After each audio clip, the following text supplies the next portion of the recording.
Жұмекен Нәжбиденов туралы Жұмекен жұмбақ ақын, Жұмекен жұмбақ жыры дейтін мақалалар, тіркестер көп қолданылады. Негізі Жұмекен жұмбақ ақын емес, ол түсінікті ақын. Әрине поэзияда, өлеңде астарлау деген болады, параллельдеу деген болады. Сондай тәсілдерді қолданады. Өз заманның сензорасынан айналып өту үшін.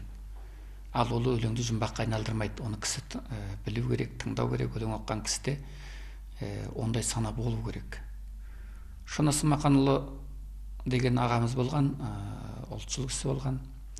Сол кісі айтады, біз Жұмекенді түсінбейтініміз Жұмекеннің ойы сияқты ойымыз жоқтығынан, ол сияқты айта алмайтынымыздан, ол сияқты тебіренбейтінімізден, ол сияқты жаза алмайтынымыздан.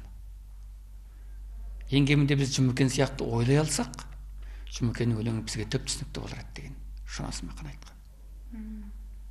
Ақынның өлеңін, оның параллельдерін, оның астарларын оқу үшін әрине ол ақынның жазу тәсілін, ой айту тәсілін, бейнелеу тәсілін білу керек, зерттеу керек, қарау керек. Жұмекен жұмбақ ақын емес.